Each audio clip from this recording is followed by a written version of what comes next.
Las personas migrantes y sujetas de protección internacional representan uno de los mayores retos en materia de derechos humanos, pues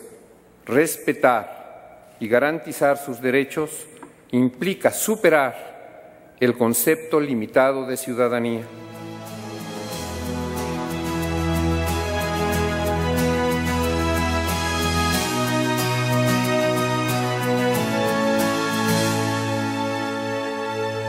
Doy la más cordial bienvenida a la Suprema Corte de Justicia de la Nación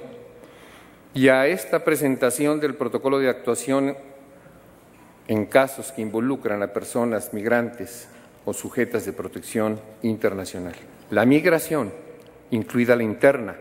es un fenómeno extendido en todas las latitudes, obedece a las más diversas causas e involucra a una diversidad de países, ya porque sean centros de origen, de tránsito o de destino. Nuestra Constitución, se ha recordado hoy, en su artículo primero, en su texto expreso y al acoger la normativa internacional en materia de derechos humanos y consagrar los atributos y principios que concretan la efectiva protección de todos los derechos para todas las personas, extiende su protección como una garantía para quien se encuentre en nuestro territorio, inclusive de paso. Por ello, la Suprema Corte de Justicia de la Nación, consciente tanto del compromiso que implica la reforma constitucional como de las desigualdades estructurales para acceder a los derechos, se ha dado la tarea de elaborar protocolos de actuación basados en normativa nacional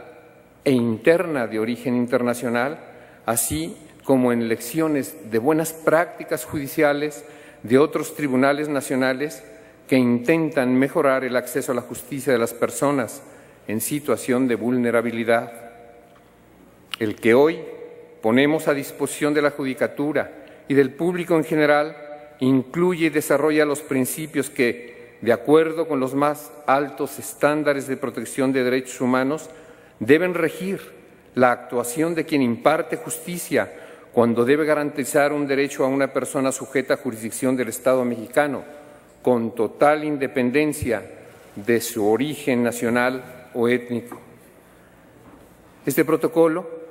parte del principio que ha orientado a los anteriores y por eso se estructura, vale insistir, bajo la premisa que ordena también a este alto tribunal, a los miembros del Consejo de la Judicatura Federal, a tener el más absoluto respeto a la autonomía y a la independencia de cada juzgador y así sistematiza la normativa de derecho nacional e internacional obligatoria para el Estado mexicano en materia de protección y garantía de los derechos de las personas migrantes y sujetas a protección internacional. Al igual que los otros protocolos que lo han antecedido, no tiene el carácter vinculante, cierto, pero parte de su contenido incluye normas, convenios y criterios jurisprudenciales que sí lo son. En todo caso, su objetivo es proporcionar elementos normativos y jurisprudenciales a quienes imparten justicia, con la intención de propiciar la emisión de resoluciones con una perspectiva de derechos humanos que contribuyan al pleno reconocimiento de las personas a quienes se dirige la protección. Este instrumento concreto recupera y explica los principios generales que deben cumplirse en el ámbito jurisdiccional, ya sea que se actúe como primera autoridad o cuando se supervise por mandato constitucional el actuar de otra. Enfatiza el protocolo principios como la igualdad y no discriminación, la no devolución, la unidad familiar, la no revictimización, el interés superior del niño, niña y adolescentes migrantes, la gratuidad en los servicios y la presunción de inocencia, entre otros, que deben conformar estos principios, el horizonte de interpretación jurisdiccional y constituirse en principios rectores y límites de la autoridad estatal. Describe los criterios de aplicación de otros derechos necesarios para garantizar el acceso a la justicia a las personas migrantes y sujetas de protección internacional, como el acceso a la información, la asistencia legal, la defensa adecuada y gratuita, la asistencia consular y el derecho a una o un intérprete o traductor. Recopila las reglas generales de actuación como la prontitud y la prioridad de los actos de autoridad, el uso de un lenguaje claro y accesible, la protección de la intimidad y la confidencialidad de las actuaciones, el cumplimiento del debido proceso, la identificación de personas que solicitan asilo y, en su caso, la implementación de medidas cautelares. De igual forma, refiere reglas específicas de actuación, es decir, consideraciones aplicables en razón de las circunstancias y contexto del caso concreto. Por ejemplo, describe las reglas de actuación para atender a personas migrantes y sujetas de protección en detención. Contiene las reglas que deben ser tenidas en cuenta cuando quienes migran adquieren también la calidad de víctimas, ofendidas y testigos de un delito, y también aquellas que se refieren a niñas, niños y adolescentes migrantes, o bien las que hacen énfasis en personas que se encuentran, además, en otra situación especial de vulnerabilidad. Por eso hoy refrendamos con acciones nuestro compromiso con el respeto, garantía y protección del proyecto de vida de todas las personas que a partir de la reforma constitucional han sido colocadas en el centro del accionar del Estado mexicano. Ese, señores, y no otro, ha sido y será invariable el compromiso de esta Suprema Corte con la sociedad. Muchas gracias.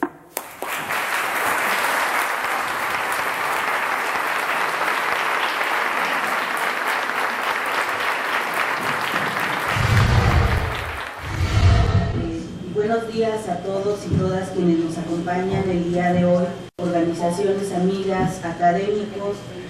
a quienes nos acompañan del interior de la República y sobre todo aquellos que se trasladaron de otros países de Sudamérica, Centroamérica, el Caribe y Norteamérica para estar con nosotros el día de hoy. Inicio haciendo un amplio reconocimiento a la Suprema Corte de Justicia de la Nación por el liderazgo demostrado en la promoción de la Agenda de Derechos Humanos en México, impulsando acciones concretas encaminadas a su implementación, por haber brindado la confianza a Sin Fronteras de coordinar la construcción de una herramienta trascendental para la agenda de migración y protección internacional, el protocolo de actuación para quienes imparten justicia en casos que afecten a personas migrantes y sujetas de protección internacional.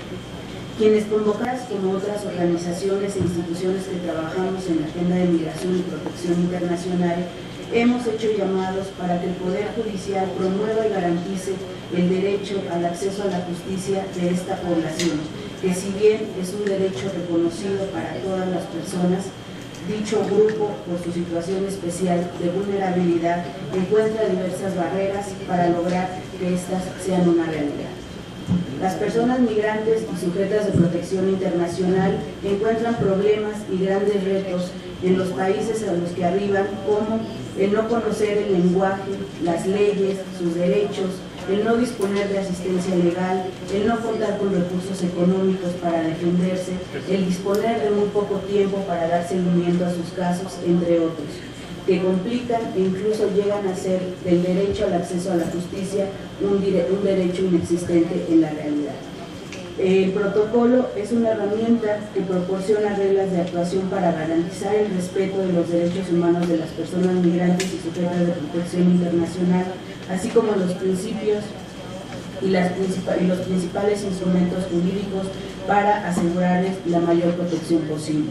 Su aplicación busca coadyuvar en la emisión de criterios jurisprudenciales con enfoque de derechos humanos que consoliden el cambio de paradigma que criminaliza la migración, por el que reconoce a las personas migrantes y sujetas de protección internacional como sujetos de derecho. El protocolo inicia con una pequeña justificación en la que se explica la importancia de la migración como una característica inherente a la especie humana y la dificultad en su atención y comprensión para México al darse en nuestro país las 4 dimensiones de la migración: origen, tránsito, destino y retorno. Se realiza una pequeña exposición sobre los cambios legislativos más recientes en México y la oportunidad que se abre a la luz de la reforma constitucional en materia de derechos humanos y amparo. Se aborda la descripción de la situación general de las personas migrantes y sujetas de protección internacional. Se explica que la migración se da de una manera heterogénea, por lo que no se puede esperar dar un mismo tratamiento para todas las personas extranjeras. También se abordan las razones por las que las personas deciden dejar sus países de origen, la dificultad con la que cuentan para denunciar violaciones a sus derechos humanos en México y la tendencia mundial al endurecimiento de las políticas migratorias y la vinculación al tema con la seguridad nacional. Se anuncian los principios generales que deben ser tomados en cuenta por los impartidores de justicia, entre los que se encuentran la no discriminación, que ya ha sido determinada norma imperativa del derecho internacional, el principio pro persona incorporado en la Constitución a partir de la reforma constitucional en materia de derechos humanos y que pretende garantizar a todas las personas la protección más amplia, la no devolución en los casos de solicitantes de asilo, pero también en aquellos casos que la vida de las personas migrantes se encuentre en peligro. De la misma manera, se recomienda el interés superior del niño, la unidad familiar, la no revictimización, el beneficio de la ayuda y la gratuidad del servicio. El protocolo contiene una sección titulada Derechos para hacer efectivo el acceso a la justicia, misma que reconoce que deben garantizarse ciertos elementos esenciales para que la persona tenga un efectivo acceso a la justicia, como son el derecho a la información, a la asistencia legal, a la defensa pública, derecho a un intérprete, asistencia consular y sistemas para identificación de personas que se encuentran en una situación especial de vulnerabilidad. El protocolo para personas migrantes que imparten justicia se une junto con otros protocolos para buscar que las personas que se encuentren en una situación especial de vulnerabilidad tengan un verdadero a la justicia. Para lograr lo anterior es importante reconocer que si bien está dirigido principalmente a impartidores de justicia, es fundamental que la sociedad civil, la academia y los abogados defensores de los derechos de las personas migrantes y sujetas de protección internacional lo utilicen y lo hagan suyo para promover criterios a favor de los derechos de las personas migrantes y sujetas de protección internacional. El paso siguiente es la implementación y para ello es necesario que los impartidores de justicia se familiaricen con la herramienta y la utilicen, por lo que las capacitaciones en el tema y desarrollo de materiales de apoyo serán fundamentales. El protocolo puede ser una herramienta que ayude a cambiar este escenario, que en México se reconozcan las personas migrantes como sujetas de derecho y que cambiemos de criminalizar la migración a reconocerla como una característica inherente a la especie humana y que por tanto debe ser protegida. Agradecemos el apoyo como Sin Fronteras, el apoyo financiero para el desarrollo de este evento a la Agencia de las Naciones Unidas para los Refugiados, a la Alianza para las Migraciones en Centroamérica y México, a la Delegación de la Unión Europea en México y a la Fundación Ford. Muchas gracias. Quisiera comenzar estas palabras expresando nuestra más sincera felicitación a la Corte Suprema de Justicia de México y a todas las autoridades que han estado detrás de la elaboración del protocolo de actuación para quienes imparten justicia en casos que afecten a personas migrantes y sujetas de protección internacional en el país. Desde el ACNUR aplaudimos esta iniciativa y le auguramos el mejor de los éxitos en el proceso de implementación por parte de los operadores de justicia en todo el territorio nacional. El artículo 16 de la Convención sobre el Estatuto de los Refugiados de 1951 señala como principio fundamental que los Estados partes de este tratado garantizarán a todo refugiado el libre acceso a los tribunales de justicia y que las personas refugiadas recibirán el mismo trato que cualquier nacional en todo lo relacionado con el acceso a la justicia para el reclamo de la defensa de sus derechos. Este derecho es tan fundamental para los refugiados que no admite reserva alguna de los Estados partes. Una persona con necesidades de protección internacional sin acceso adecuado a mecanismos de justicia está irremediablemente destinada a la revictimización, al abandono institucional y legal, a vivir permanentemente en un estado de marginalidad y exclusión y a continuar siendo una persona en constante estado de vulnerabilidad. Valga la oportunidad en este punto para retomar las ideas que motivaron precisamente la adopción de las reglas de Brasilia sobre acceso a la justicia de las personas en condición de vulnerabilidad en la 14ª Cumbre Judicial Iberoamericana celebrada en marzo de 2008,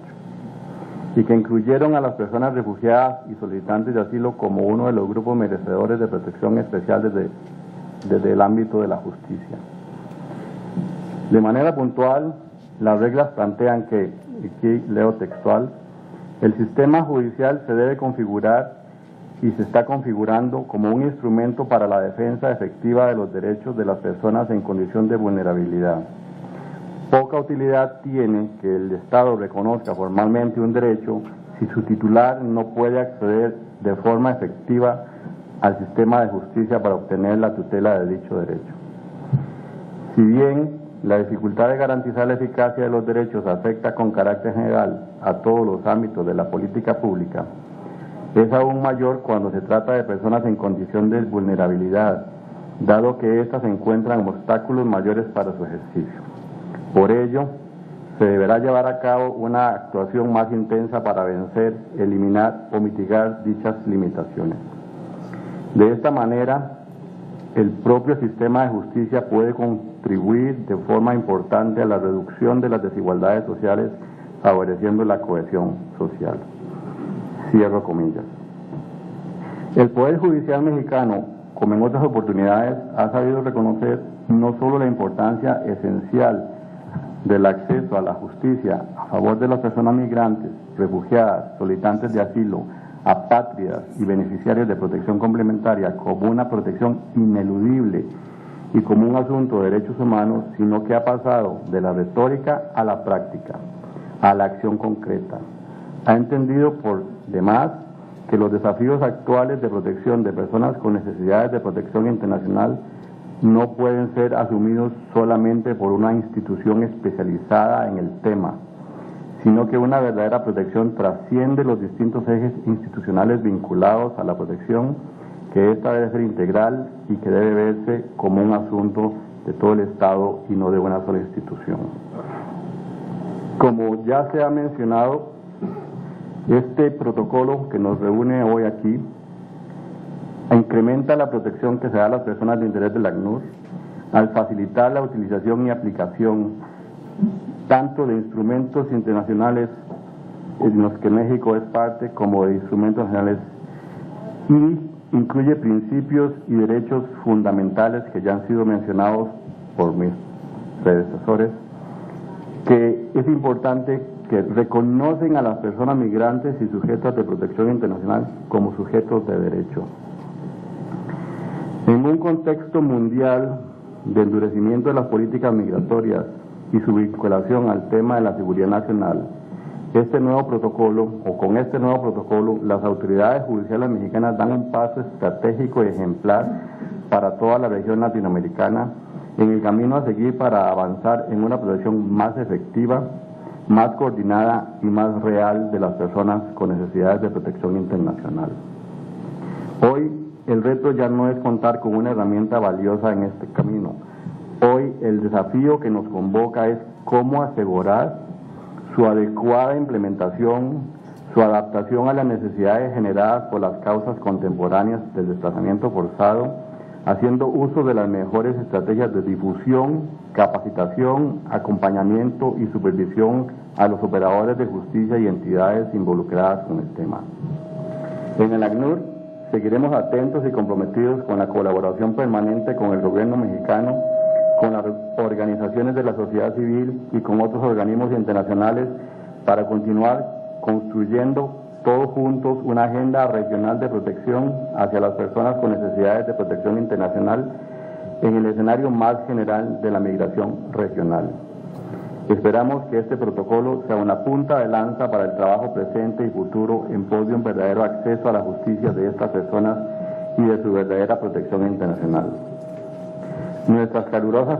felicitaciones a las instituciones que estuvieron involucradas en este proceso. Muchas gracias. El pasado 30 de septiembre presentamos aquí en la Suprema Corte de Justicia el protocolo de actuación para quienes imparten justicia en casos que afecten a personas migrantes y sujetas de protección internacional. Es un documento que profundiza en los principios, derechos y reglas de actuación para los casos que involucran a personas migrantes o sujetas de protección internacional.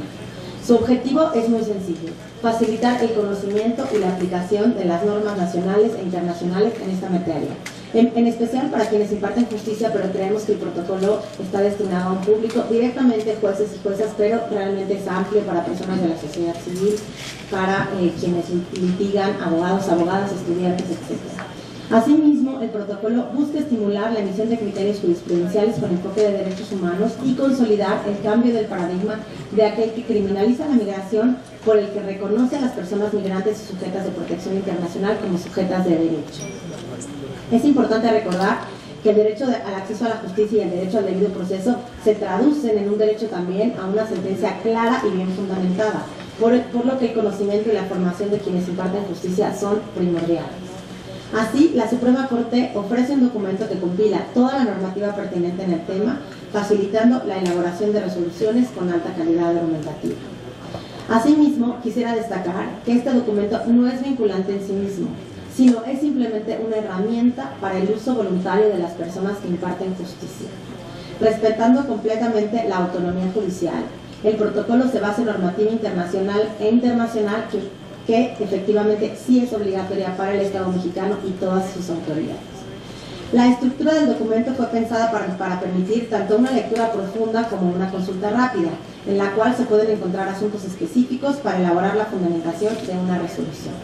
Así, mientras hay capítulos dedicados a los principios generales, derechos y reglas generales de actuación, hay un largo capítulo también con reglas específicas de actuación para casos especiales. También hay una importante bibliografía que puede servir de apoyo para quienes deseen profundizar en el tema. El protocolo fue elaborado por un equipo multidisciplinario de personas y seguimos abiertos a contribuciones para la segunda edición. Este ha sido un proceso interesante tanto de elaboración de los protocolos y después de someterlo a consideración de la sociedad civil, donde será un plazo de alrededor de 3 meses para que ustedes, que son expertos en el tema, puedan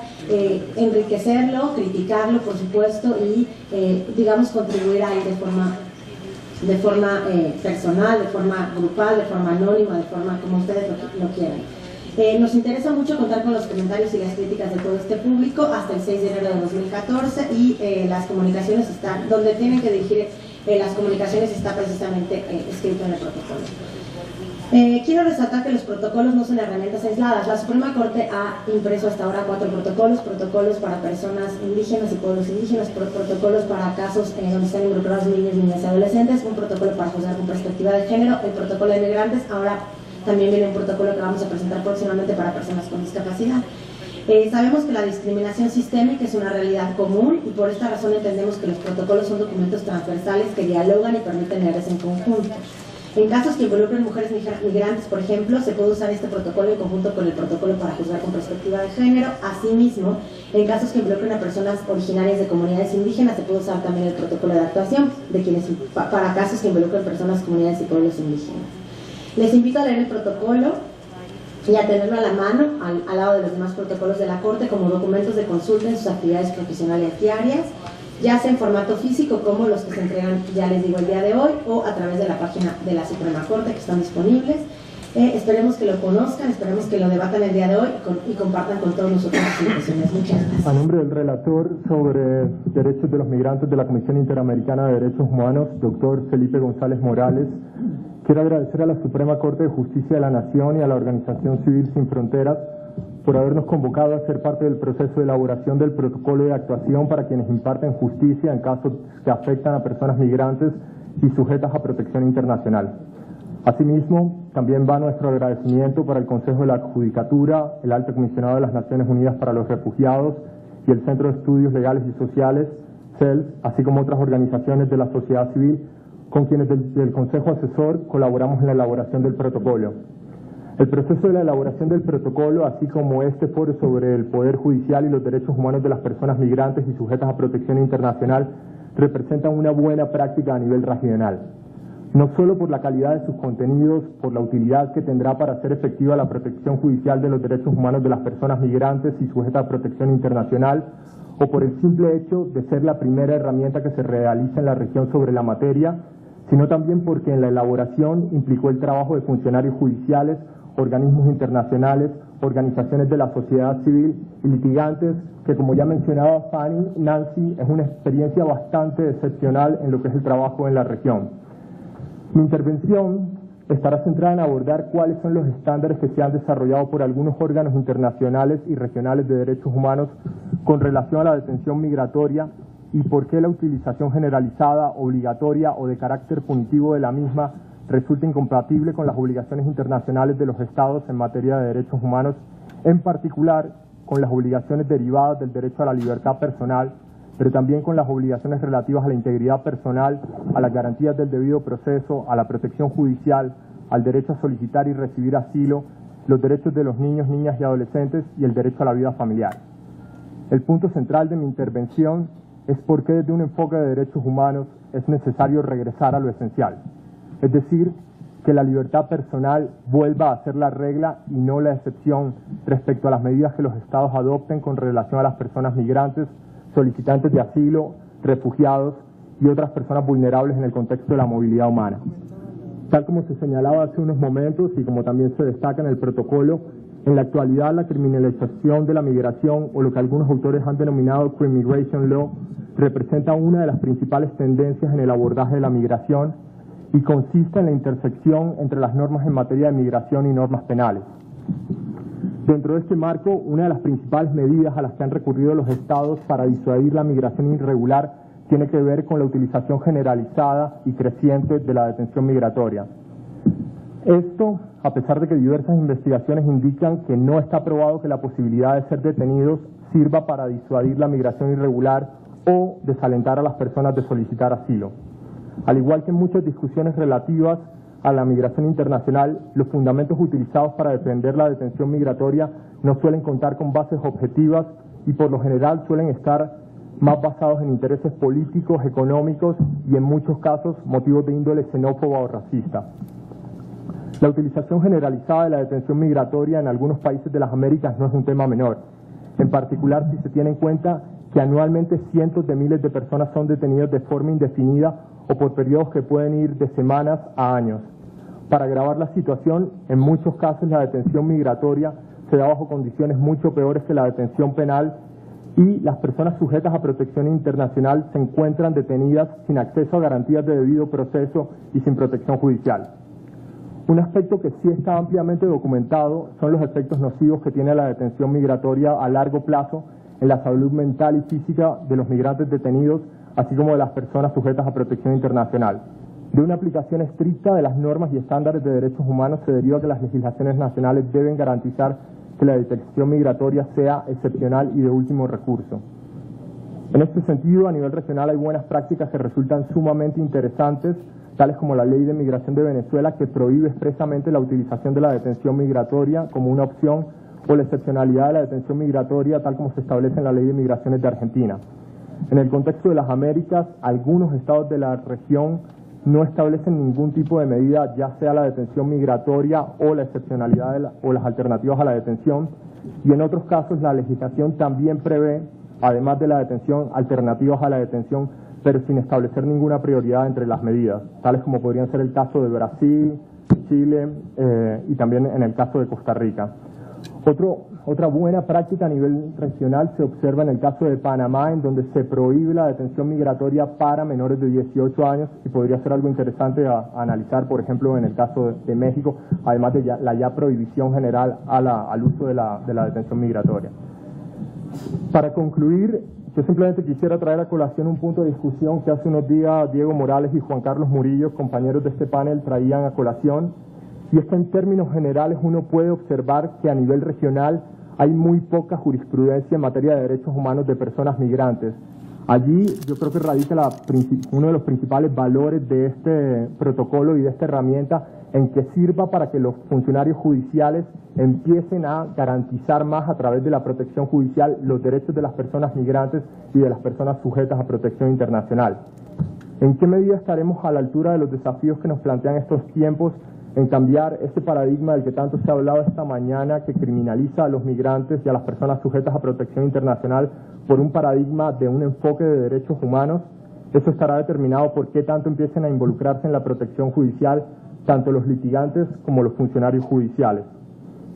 Con esto, solo me queda decir que desde la Comisión esperamos que iniciativas como las de este protocolo se repliquen en los países de la región y quedamos a su disposición para colaborar en la medida de nuestras posibilidades. Muchísimas gracias por su atención. Bueno, buen día, buenas tardes. Es un placer para mí estar presente hoy en este foro. La verdad que para el CELS ha sido una experiencia más que interesante poder participar o discutir junto a Sin Fronteras, junto a la Corte, junto a ACNUR y a la Comisión Interamericana, cuáles podrían ser los contenidos de este documento, ¿no? que se presentó hace 3 semanas y que hoy públicamente se pone en discusión. Una de las cuestiones que me interesaba pensar a partir de lo que dijo Nancy en el primer panel, o también Eva y Mónica en ese primer panel, tiene que ver con el protocolo como punto de partida hacia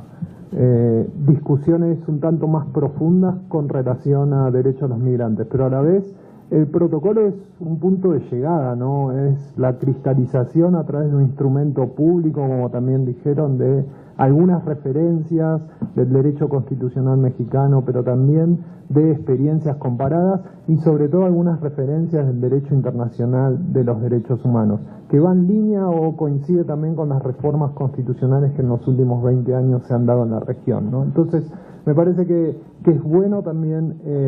pensar el protocolo como punto de llegada en esta idea de avanzar en la cristalización de ciertos principios o ciertos estándares. Más allá de su no obligatoriedad hacia los jueces, me parece que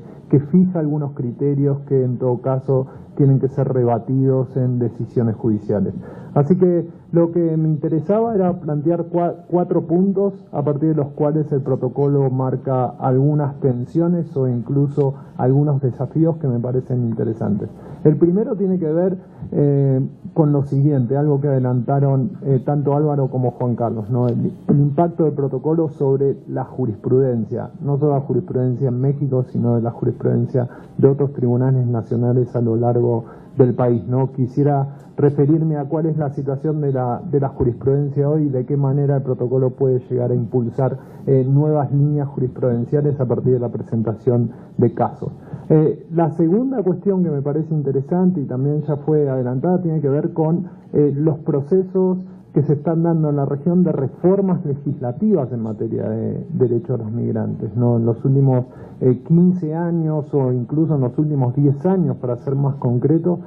se han observado algunas reformas legislativas que tienen sus luces y sus sombras a la vez, pero que incluyen dentro de la definición de la gestión migratoria o las atribuciones en materia de gestión migratoria por parte de los estados, un límite muy interesante o muy concreto en materia de protección de derechos humanos de los migrantes, ¿no? Entonces, ¿de qué manera el protocolo puede llegar a incidir en estos procesos de reformas legislativas que se están dando? La tercera cuestión, y ahí me voy a remitir a lo que ya mencionó Álvaro, es de qué manera el protocolo aprovecha los desarrollos del sistema interamericano de derechos humanos o los desarrollos que ha dado el sistema universal en materia de protección de derechos humanos. Creo que ahí me parece que puede haber una contribución o un diálogo más que interesante. Y por último, en cuarto lugar, el campo fértil que ya mencionó Ana Lorena, que deja este protocolo para las organizaciones sociales, ¿no? Las organizaciones de protección. Creo que ahí se abre una instancia en la cual, como vamos a ver, tal vez las organizaciones tengamos un espacio o el capítulo en general de nuestras demandas en materia de principios o estándares internacionales, ahora vamos a dejarlo un tanto más corto, porque ya tenemos la posibilidad de citar el protocolo y concentrarnos un poco más en cuestiones de prueba, en cuestiones de legitimación, en cuestiones de domicilio, en cuestiones de derechos humanos en la frontera, cuestiones que tal vez requieren alguna complejidad mayor y que las organizaciones no estábamos pudiendo dar a partir de ciertas discusiones o tensiones que planteaba la idea de protección de derechos humanos versus la idea de soberanía. El protocolo, tal como hemos dicho todos los que estuvimos presentes en este panel y en la mesa de la mañana, habilita un terreno muy fértil para el desarrollo de estrategias de litigio por parte de las organizaciones sociales. Y en ese sentido les adelanté que tal vez la vida del protocolo nos ayude a nosotros a tratar de concentrarnos en otros capítulos de las demandas que en general presentamos para tratar de afinar o intentar afinar cuáles son las discusiones concretas que hoy en día se están dando en materia de derechos humanos de los migrantes, ¿no? Concentrarnos en la prueba, en la legitimación, me parece que es una agenda aún pendiente por parte de las organizaciones y estamos transcurriendo ese espacio. Pero a la vez el protocolo muestra que algunos temas aún necesitan un tanto más de reflexión jurídica. Todo esto que estuvimos contando a lo largo de este día, quiero insistir con esto, ¿no? Tiene una vida en términos de análisis jurídico muy corta. Las reformas legislativas más recientes tienen de 10 a 15 años, los estándares del sistema interamericano tienen no más de 20 años. Si uno revisa la jurisprudencia más protectoria o más amplia para la protección de migrantes, también data de fines de los años 90. Por lo tanto, me parece que el protocolo también muestra que hay algunos asuntos que requieren aún un esfuerzo mayor por parte de las comunidades jurídicas, ¿no? Y en ese sentido me parece que el reconocimiento de derechos sociales de los migrantes o la situación de los derechos humanos de los migrantes en frontera son dos agendas que el protocolo muestra como una deuda o un desafío para las organizaciones y para los actores judiciales, ¿no? Así que tal vez sobre esos puntos me concentraría para pensar alguna agenda próxima en materia de protección de derechos humanos. Bueno, muchísimas gracias. Buenas tardes a todos y a todas. Para mí es un verdadero honor estar aquí con ustedes, platicar sobre este protocolo y básicamente sobre comentar algunos aspectos, no todos, algunos relevantes desde mi punto de vista, que son aquellas expectativas y retos de este protocolo. Este protocolo es un documento que, si bien es cierto, no es vinculante, como ya se ha mencionado, sí pretende servir como guía práctica para aquellos operadores jurídicos. Los jueces tenemos en este protocolo una herramienta que ahora nos facilita el acceso a la información cuando vamos a resolver casos de migrantes. Este protocolo, de manera breve, relevante y fácilmente accesible, nos va a permitir tener conocimiento de toda esta legislación, de toda esta normatividad, de toda esta jurisprudencia que se ha dado a nivel nacional como internacional para poder conocer de los casos de personas migrantes. Polo. Como ustedes saben, México es un país de personas que migran. Existe un importante flujo migratorio por parte de nacionales mexicanos hacia el extranjero, principalmente a los Estados Unidos de América, fundamentalmente por razones sociales y económicas vinculadas con la falta de oportunidades para desarrollar una vida plena y digna en el país. Además, recientemente se ha sumado a este fenómeno migratorio personas que abandonan el país por motivos vinculados con el crimen, con la violencia criminal imperante. En segundo lugar, debido a esta posición geográfica de México, también se convierte en un país, en un lugar de paso. Otros nacionales utilizan el país para pasar también principalmente a Estados Unidos de América, muchas veces por razones de persecuciones políticas, de género, de preferencia sexual o desplazados por la guerra. En años recientes, nuestro país enfrenta un grave problema social relacionado con el crimen organizado. El problema del narcotráfico y la llamada guerra contra el narco ha ocasionado que la delincuencia se extienda a otras actividades ilícitas como la trata de personas, principalmente para la prostitución, el reclutamiento forzado para el sicatario, el secuestro y la extorsión.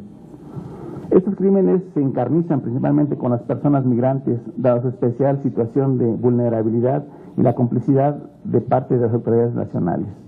principalmente de los cuerpos de seguridad del Estado y de las autoridades migratorias. Por ejemplo, el protocolo es enfático en que, dada la peculiar situación de las personas migrantes, el retardo en los procesos es un fuerte incentivo para dejar impunes las violaciones de sus derechos humanos. Como saben, muchas veces que el proceso va a tardar meses y años, que prefieren irse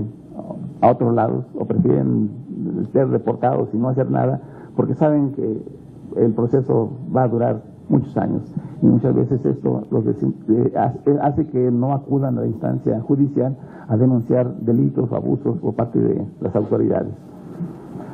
Para remediar esta situación, el protocolo propone distintas directivas, como la de dar prioridad a los asuntos en que estén involucradas violaciones a los derechos humanos de esas personas. Siempre en un tribunal, en un juzgado, habrá asuntos en que algunos temas requieren la atención preferente. Tal vez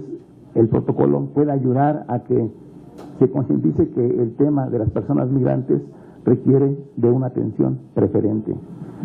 Se espera que la aplicación del protocolo, por otra parte, facilite la toma de decisiones en asuntos en que estén involucradas esas personas migrantes, mediante ya se ha comentado también, que es muy importante para mí, la estandarización de procedimientos y de criterios en temas como la suplencia de la queja, la procedencia de la suspensión, como también ya se comentaba, de los principios que rigen el juicio de amparo y que tienen que tienen que analizarse bajo esta nueva perspectiva de las personas migrantes, y el protocolo, desde luego, va a ser de gran ayuda. En definitiva, la expectativa es que la aplicación del protocolo tenga como efecto la eliminación gradual de prácticas que desincentivan el acceso a la justicia y, por lo tanto, perpetúan la impunidad de las conductas de las personas que violan los derechos humanos, así como la reorientación de la práctica jurídica en el país hacia las denominadas buenas prácticas internacionales en materia migratoria y, en general, hacia prácticas propias de un Estado constitucional de derecho. El protocolo viene a proporcionar esta herramienta. Es una herramienta que a los operadores jurídicos nos va a ser de mucha utilidad, porque a través de ello vamos a conocer de una manera muy simple, muy sencilla, muy fácil, de acceso inmediato, esa legislación y esa jurisprudencia de los tribunales internacionales, ya que nosotros, como operadores jurídicos, no debemos ignorar lo que han dicho otros tribunales constitucionales. Debemos participar en el diálogo jurisprudencial para que este protocolo tenga una buena eficacia. Para que la aplicación de este protocolo sea algo eficaz, pues tenemos que estar abiertos a todo esto. Muchas gracias, y no quiero los aplausos antes. Quiero agradecer mucho al grupo de Sin Fronteras, que han trabajado mucho en este protocolo, a la Corte que ha dado el aval para este evento, y a todos los compañeros de mesa. Muchas gracias.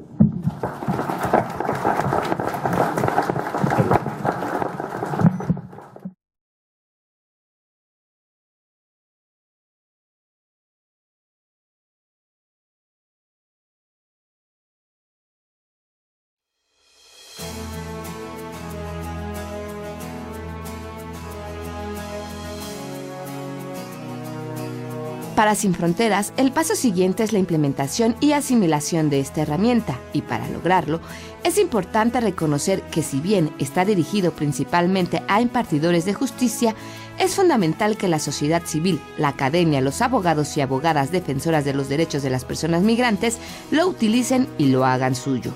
El objetivo último es construir juntos un nuevo paradigma que coloque en el centro a las personas migrantes y sujetas de protección internacional en pro de sus derechos humanos. Y para lograrlo, hemos comenzado un primer trabajo de sensibilización y asimilación del protocolo, a través del taller Los retos del sistema judicial en la agenda migratoria y de protección internacional, en donde reunimos a expertos en el tema migratorio, académicos, defensores y defensoras de derechos humanos y miembros de la sociedad civil de todo el continente americano para reflexionar y analizar las experiencias de trabajo con el Poder Judicial en las distintas realidades de nuestro continente. En estos 2 días de trabajo se comentaron las buenas y malas prácticas judiciales y legislativas que se han generado para la atención, protección e integración de las personas migrantes y solicitantes de asilo en distintos países, tanto en el ámbito nacional como internacional, así como los retos a que se enfrentan los impartidores de justicia en dichos temas y cómo podría servirles el protocolo. ¿Cuáles son los retos y oportunidades en los sistemas judiciales de cada país para avanzar en la agenda migratoria y de protección internacional? Bueno, consideramos dentro del trabajo y las experiencias que realizamos en Costa Rica que este protocolo que se está presentando en este momento significa una oportunidad y una herramienta de trabajo interesante para poder aplicar y difundir en nuestros países como en nuestras organizaciones. Consideramos esto una oportunidad también para poder intervenir en los poderes judiciales y consideramos también esto como una conquista de sociedad civil en los entes judiciales, ¿verdad? En los poderes judiciales, en las Cortes Supremas de Justicia de nuestros países, ya que es un espacio que no es sencillo de ingresar a través de sociedad civil y mucho menos intervenir en el nivel que lo estamos haciendo, por ejemplo, con este protocolo o con otras prácticas que se realizan en Costa Rica, Argentina y otros países que están acá presentes. Bueno, me llevo el reto de dar continuidad a los procesos que ya hemos iniciado en Costa Rica, la parte del trabajo, del fortalecimiento del trabajo que estamos realizando desde sociedad civil con el trabajo de capacitación, formación, información a los jueces, juezas, técnicos judiciales, fiscales, fiscalas y magistrados,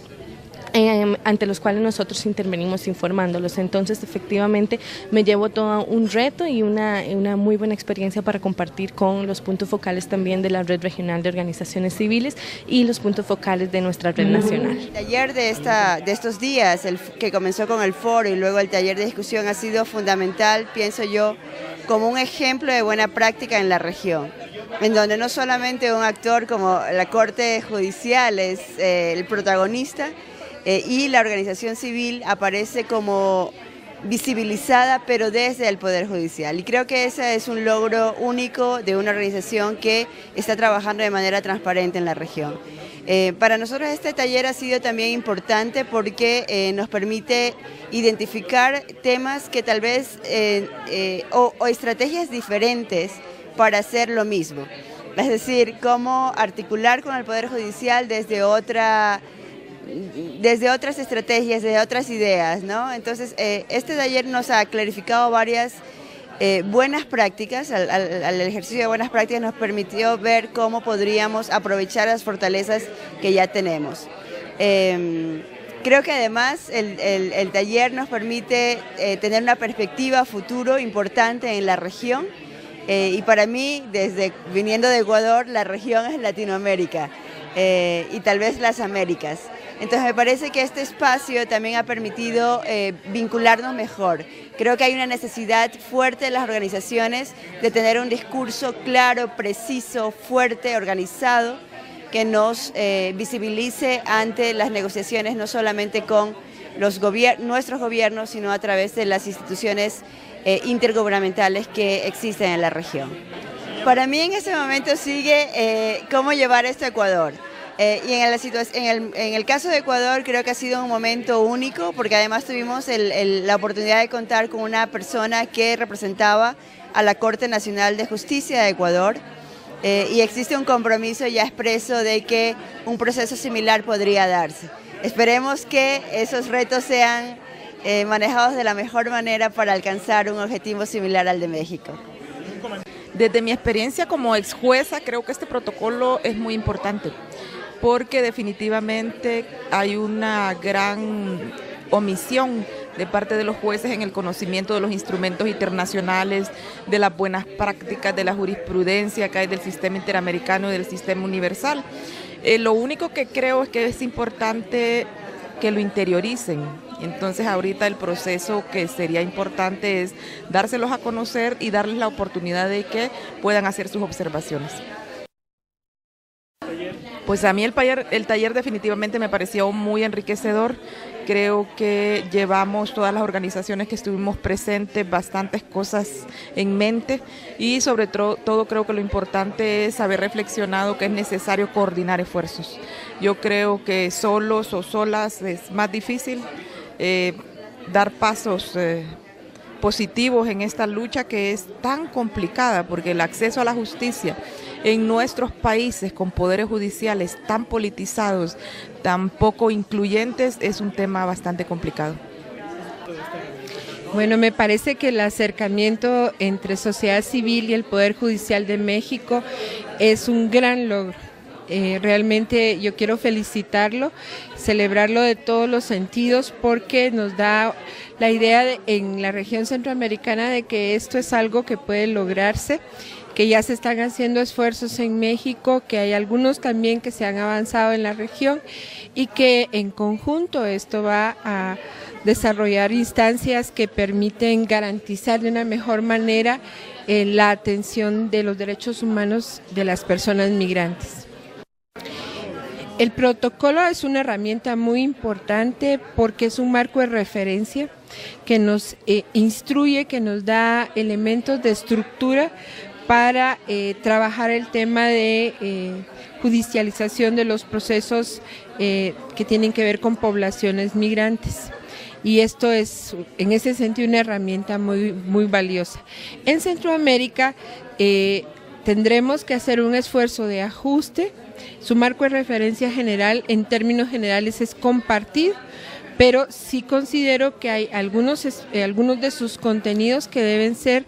nacionalizados, es decir, introducida la información correspondiente a cada país. El taller me pareció muy valioso, el intercambio, también la discusión tan precisa de los casos, de las sentencias, todo esto nos da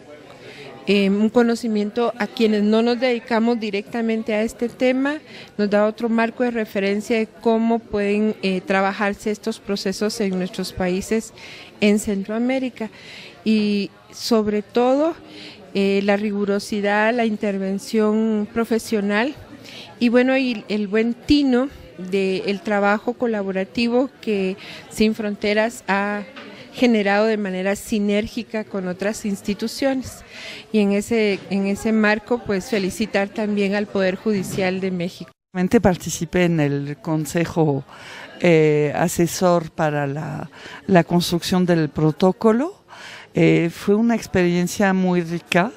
Creo que fue una experiencia bastante única de trabajo conjunto con el Poder Judicial, la sociedad civil, la academia y organismos internacionales. Me parece que hay muy pocos precedentes de ese tipo de colaboración y en materia del tema migratorio en México, bueno, pues es una experiencia extremadamente innovadora.